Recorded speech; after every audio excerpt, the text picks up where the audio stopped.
Some teachers are not allowed to fail students anymore. Is that even legal?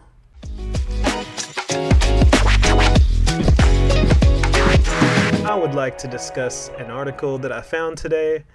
It is titled, Iberville Parish Implements New Grading Policy, Causes Concern for Some Teachers.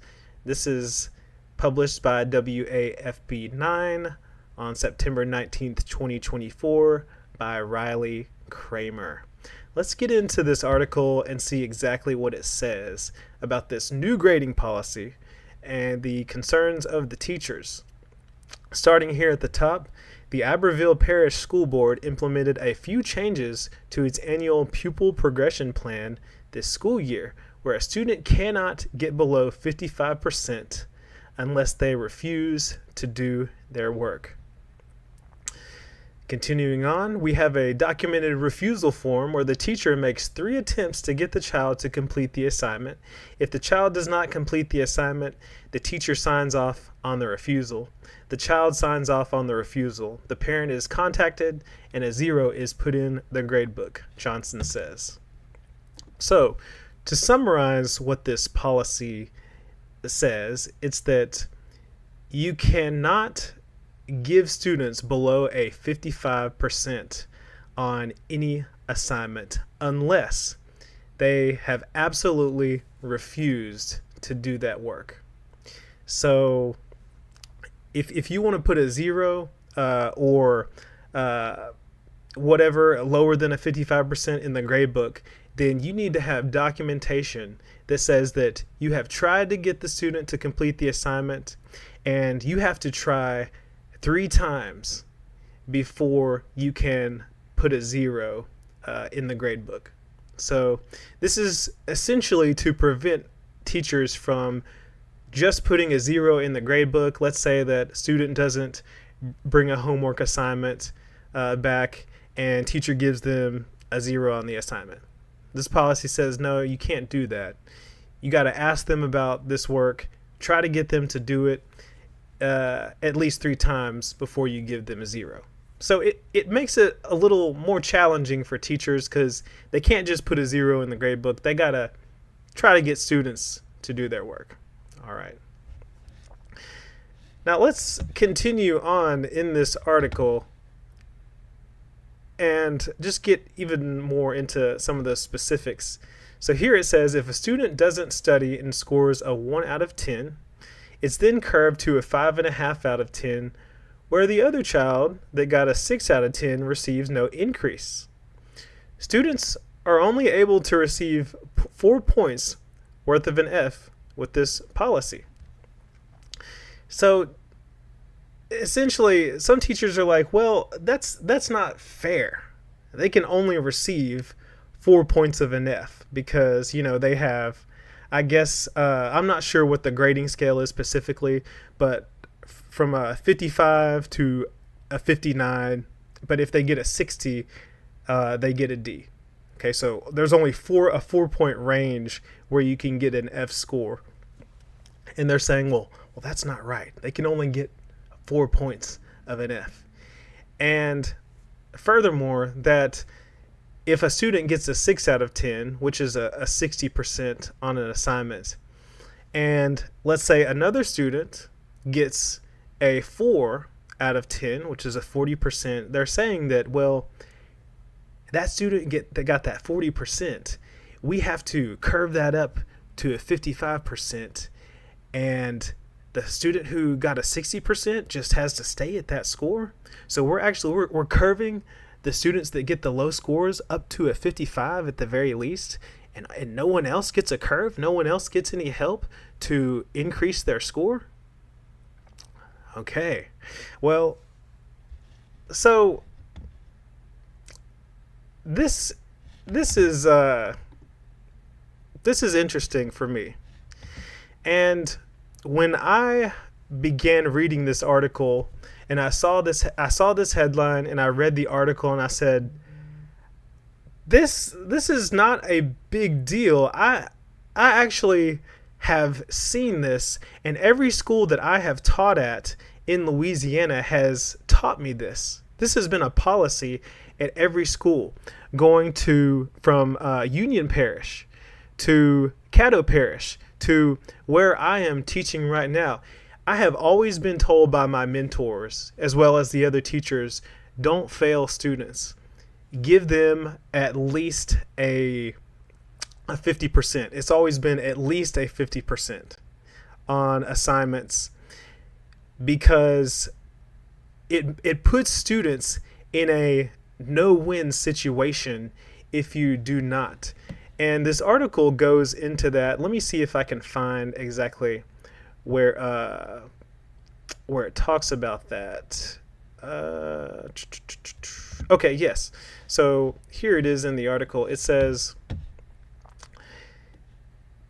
this is Johnson. She gave an example saying if a student receives a 0% grade on one test and a 35% on the next test, even 100% grades on the next two tests would give the student an F average after 9 weeks. So, yeah, if you give a student a 0 on a test because they just absolutely bombed it, or maybe they did not take the test within the time frame of your makeup grade policy, you give them a 0 on that test, it's like, well, even if they get 100% on the next two tests, let's say that they have a change of heart, for example, and they want to do better in your class, even if they get 100, they still average out at a failing F grade. So giving students a 0 can put them in a no-win situation where one and done. You messed up once, it's game over for you. You don't have a chance to recover. So for me, I don't understand why this is even making headlines. I don't understand why this is a big deal to some teachers. And as a matter of fact, I think it's a little pathetic. And I tried to think of another word to say, but that's the first word that came to my mind. And I think it's ludicrous that some teachers are trying to complain that it is too much work. They're saying that the policy is, here's what it says. Most teachers won't go through the added effort and paperwork to give a student a 0, since the students now have to refuse work for 3 documented occurrences. It's too much added work for an already stressful job. All the work is being placed on the educator when it should be placed on the student, especially high school students, if they aren't willing to do their work. And it goes on to say, no teacher wants a child to fail, but there should be consequences for their actions. I mean, you're saying that the alternative is to put students in a no-win situation. You're saying that it's too much work. So you're complaining that you don't actually have to do this 3-time refusal. You don't have to do anything. You don't have to go into that. You could just give a student a 55%. You don't have to fill out all this paperwork and all this extra stuff. Only if you are determined to give a student a 0 for whatever reason. But you could just put a 55% on that assignment in the grade book. If a student is not doing it, it doesn't care. Just give them a 55. Why is it such a big deal that you can't give them lower than a 55 or a 0? And as a matter of fact, the whole idea of there should be consequences for their actions, that's absolutely absurd. That's ridiculous. Now, here's what I wrote on this. Old school teachers try to weaponize grades and use them like a punishment. If you don't do this, you're getting a 0. And that doesn't even work for a lot of students. Grades are not a motivating factor for a lot of students. And I have seen this. I have seen lots of old school teachers who, you're getting a 0 on this assignment. You didn't turn it in. If you don't do this, it's an automatic 0. Blah, blah, blah. That is not a motivating factor for a lot of students. It used to work back in those the older days, and even during my time, it worked for me at the very least. But a lot of schools, especially in Louisiana, that are very challenging schools with students who struggle and have lost hope because the education system has failed them, giving them a zero or weaponizing grades against them is not going to motivate them to do better. And if you do that, like some teachers, you put those students in a no-win situation and they lose motivation altogether. Students' brains are still developing, and if they can't ever recover, they'll see that there's no point in trying. If they can't bring their grade up because they have a test score that's a zero, that they see no point in it. And even their best efforts at bringing a grade up and getting the correct number score to get a D, they can't do it. It's unachievable. So why even try? So in the article, when teachers are complaining that they can't do this, why would you want to put students in this situation where they can't do any better? They can't bring up the number score. And that is actually my second point. I personally believe we need to stop focusing as teachers so much on the numbers. I think standardized tests have their place. I believe there are pros and cons to them, just like most things in life. But I don't think student success should always or at all just be based on a number. If you are hyper-focused on whether or not you have the option to fail students, you are missing a lot of what education has to offer. Your job is not just assigning a number. You are missing out on the point of education and its potential to shape and mold lives. Numbers are not the end all and be all. You know, going back to that quote in the article, it says, "No teacher wants a child to fail, but there should be consequences for their actions." Teachers, we need to give students a chance. A no-win situation is not a consequence. It is a failure, and not a failure of the students. It is a failure on your part. You have failed the child. I think it's absurd. And in my book, talking about 55% being the lowest, if I'm counting this correctly, a 55 is still a bad grade. Okay? But giving them a 55 at the lowest gives them an opportunity to bring that up. It's reasonable. And I rest my case on that. I absolutely rest my case. The reason that they have this policy in place is so you cannot put students in this no-win situation. You don't have to hound students about grades necessarily.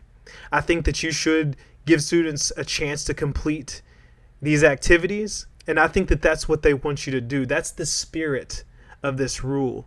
It's that don't just put a zero in the grade book for students and because they don't have a chance to recover. If you really want to put a zero in, then you need to have documentation that you have tried and failed to get them to do an assignment 3 times. That's the spirit of it. If students just aren't doing their work, then put a 55 in. If you really, again, if you want to give them a zero, you need to put in some extra work to give them a zero. I don't think that's unreasonable.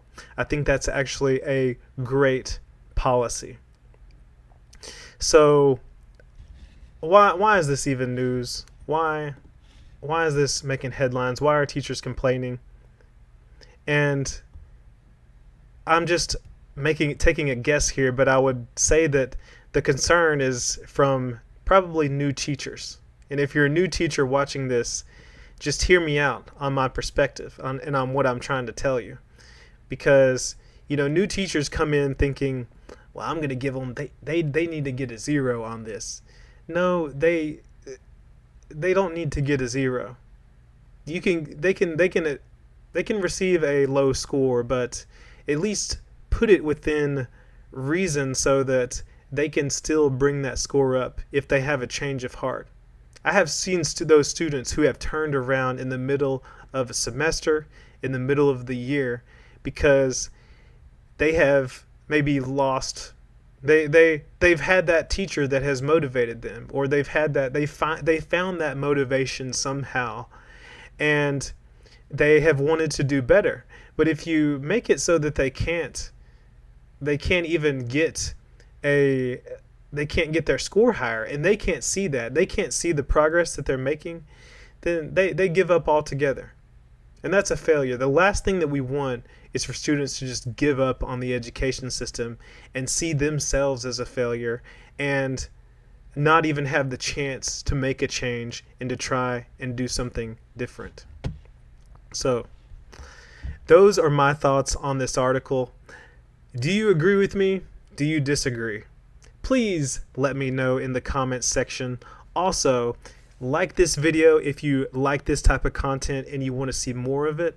Also, hit the subscribe button so you can subscribe to the channel and support the channel, and hit the bell to get all the updates on all the news stories, the tips, tricks, articles, reviews, all that good stuff that's coming your way from Classroom Camp.